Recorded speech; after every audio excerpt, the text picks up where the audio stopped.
Not long ago, it felt good to withdraw your cash from the bank, to expand a business, to go on vacation, or to buy a new car. But today, withdrawing your own cash has become very risky, according to the Secret War on Cash, a new Swiss America white paper. I just read this shocking report. It made my hair stand on end. I learned why banks are now required to spy on you and eye for the government, and then report any financial behavior deemed suspicious or unusual. Get the Secret War on Cash now by calling 1-800-289-2646. Did you know simply spending cash today is enough to get you branded as a potential criminal? That's right. You must read The Secret War on Cash. It's free by calling 1-800-289-2646 or click the link below. Find out how to survive and thrive by reading this special report. Give them a call today at 1-800-289-2646 or click the link below to register.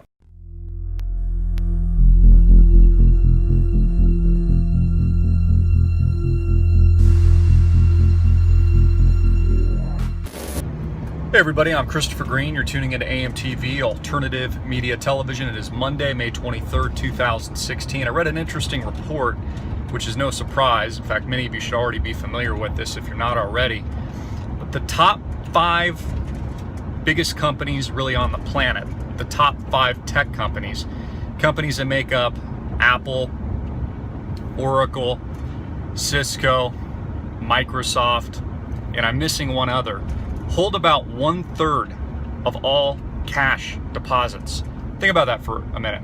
The top 5 companies in America, non-US financial based companies, hold 1/3 or more of all cash deposits.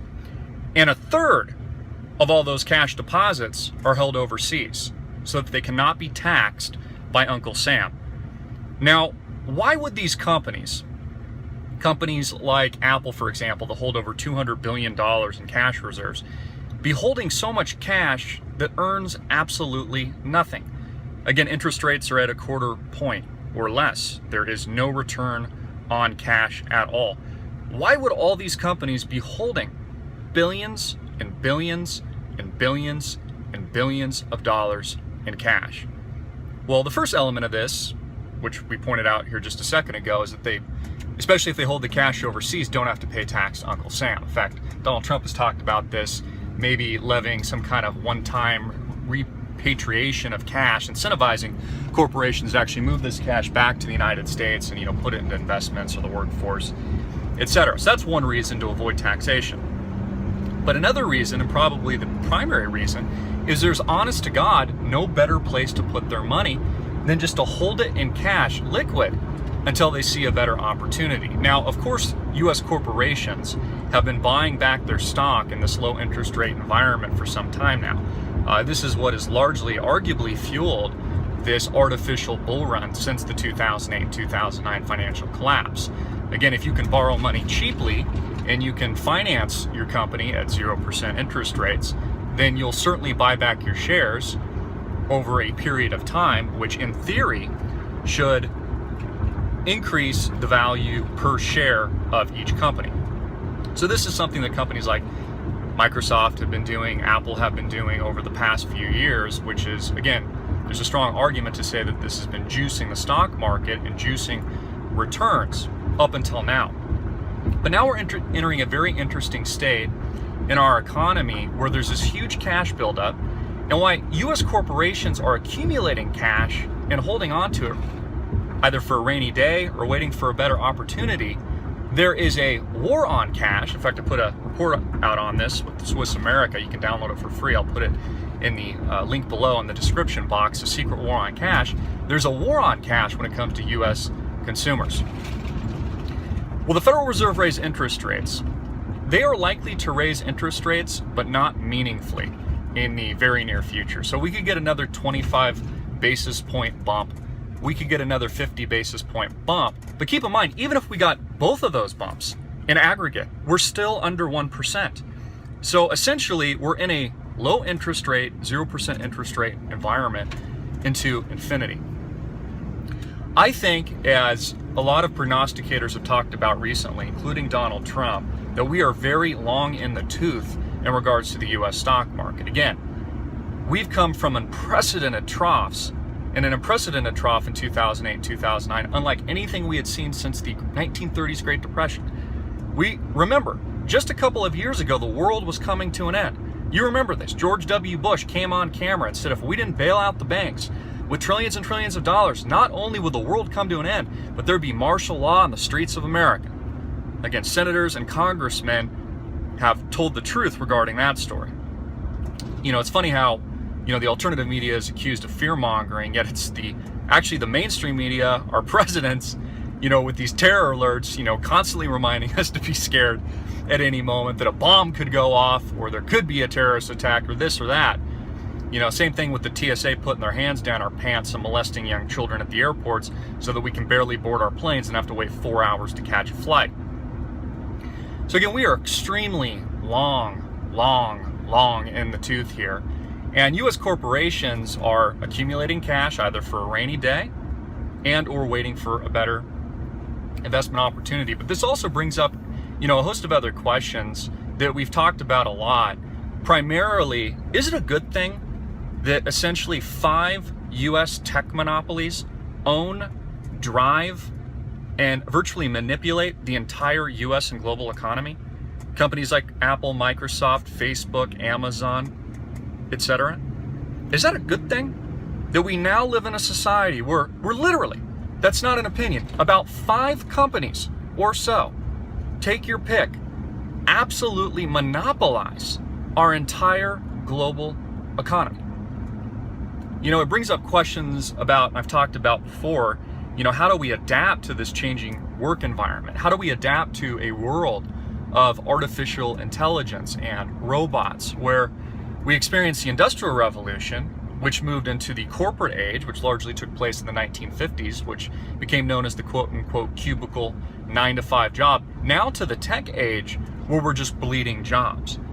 For every job technology creates, it probably destroys 1,000, if not more, especially as we move on this exponential curve of growth, which few Americans and few global citizens actually understand what exponential rates of return actually means, how fast and quickly and parabolic that exponential growth is.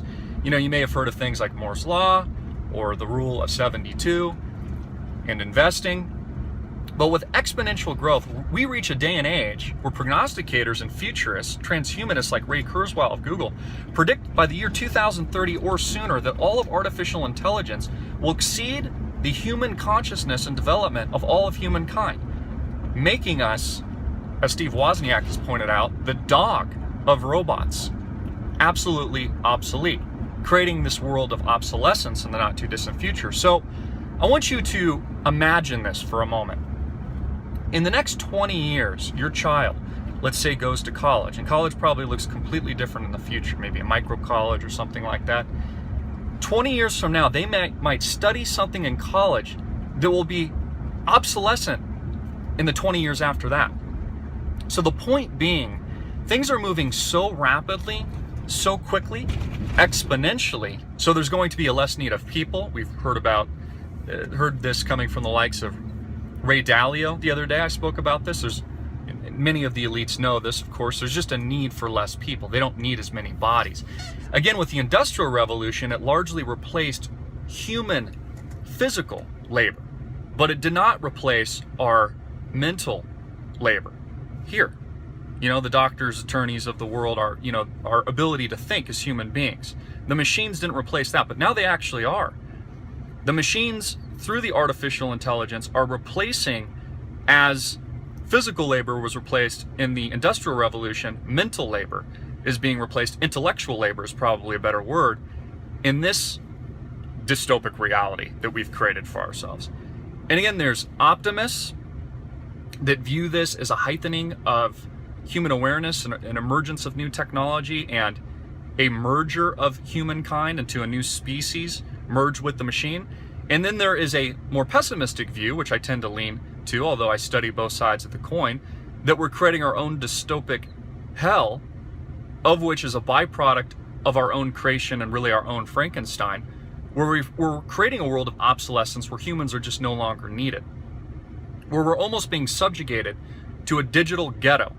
As people like Matt Drudge, I think, have eloquently spoken, not too long ago in an interview he did on the Alex Jones channel. The masses are being subjugated to the digital ghettos while these tech elite only garner, control, and gain more power than they ever have before. We see this blatantly on the balance sheets of some of the largest tech companies on the planet today, holding over a third of all cash in existence. And a third of that, they're not paying taxes on. All these tech elite, they do this. They're meant to be perceived as these, huge philanthropists, for example, people like Zuckerberg, basically taking his entire net worth and turning it into this philanthropic foundation. Well, basically all that has done for Zuckerberg is allowed him to redirect his wealth into whatever pet projects he wants without paying taxes. Imagine if you or I could do that, the little guy, just, hey, you know what, instead of paying taxes, I want to take all the money that I would pay the US government instead, and I would like to direct it into a project to, let's say, save the children or, cure cancer or something like that. That's essentially what Zuckerberg is doing. He's self-directing versus allowing the government to direct those funds. So we are absolutely in a magnificent and amazing transition, economically, physically, spiritually, unlike I think anything that we've ever before seen in human history. And we must ask ourselves, do we continue to allow these tech monopolies to govern our lives through these privacy policy agreements that they force all of us to sign without any of us really reading them because they're thousands of pages long? Or for example, one of my computers, which I've been delaying an upgrade to Windows 10 because I don't like Windows 10 and it's far more Orwellian than its previous software releases, just automatically upgraded one of my computers the other day without my permission. I mean, this is how much power these people have. People that are pro-immigration, like Mark Zuckerberg, he's pro-immigration, wants millions of people to come over here, right? He's very liberal in this area, while at the same time buying up all of the surrounding real estate that surrounds his mansion in San Francisco Bay Area so that he can demolish the homes and basically downsize them into smaller square footage so that none of them can peer in or even get a glimpse of his giant mansion. That guy, that tech elite. Those are my thoughts for today. Get it out everywhere, make it viral, hard-hitting and in your face. And for our free report, The Secret War on Cash, click the link below. Peace.